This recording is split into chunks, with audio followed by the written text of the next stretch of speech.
Hello বন্ধুরা, welcome back to my channel. অল্প সময়ের মধ্যে কিভাবে ঘি বানাই আমি সেটা তোমাদের কাছে আজ আমি শেয়ার করব। মাঝে মধ্যেই আমি ঘি বানিয়ে ফেলি বাড়িতেই, তোমরাও ট্রাই করতে পারো। আর আমি ঘিটা বানাই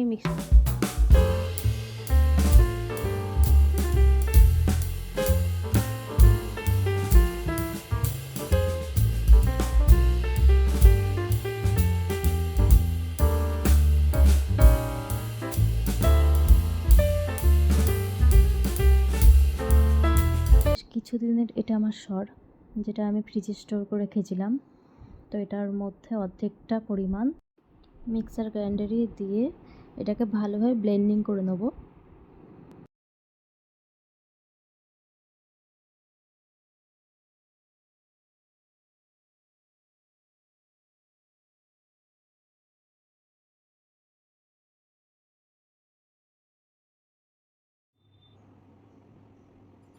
প্রথমে 5 মিনিট মতো আমি একটু ঘুরিয়ে নেব।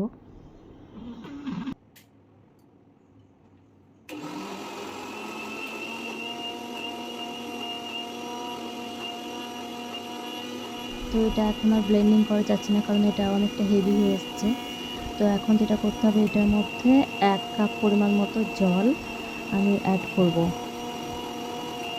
তোমরা নর্মাল ওয়াটার বা বরফের কিউবের মধ্যে অ্যাড করতে পারো। আমি এখন টেম্পারেচার নর্মাল, তো সেই অনুযায়ী 1 কাপ নর্মাল ওয়াটারই ইউজ করেছি।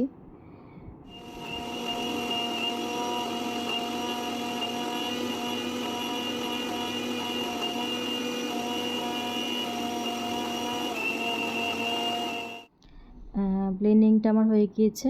তো এবার আমি একটা স্প্যাচুলা দিয়ে পুরো সাইডটা ভালো করে নিয়ে একটা পাত্র নিয়ে এটাকে জলের মধ্যে রেখে দেবো।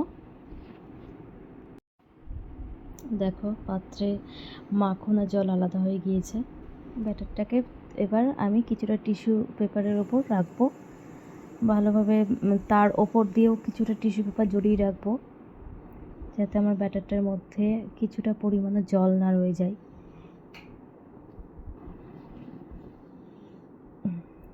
ঠিক এরকমভাবে ভালো করে টিস্যু পেপার চারিদিকে দিয়ে রেখেছিলাম। এই দেখো, কড়াইয়ের মধ্যে পুরো ব্যাটারটাকে দিয়ে ভালোভাবে ফুটিয়ে নেব যতক্ষণ না ঘি হয়ে বেরিয়ে আসে।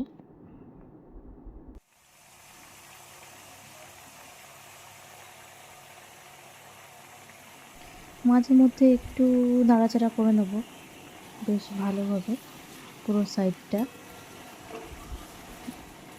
ভালোভাবে ঘিটা আমার হয়ে যায়। অনেকটা হয়ে এসছে, আর কিছুক্ষণের মধ্যে পুরোটা হয়ে যাবে। বেশিক্ষণ সময় লাগে না। আগেকার দিনের ঠাম্মিরা বানাতো, সবটাকে হাতে করে ফাটিয়ে নিয়ে আমরা দেখেছি। কিন্তু এখন খুব সহজ পদ্ধতিতেই হয়ে যাচ্ছে অল্প সময়ের মধ্যেই।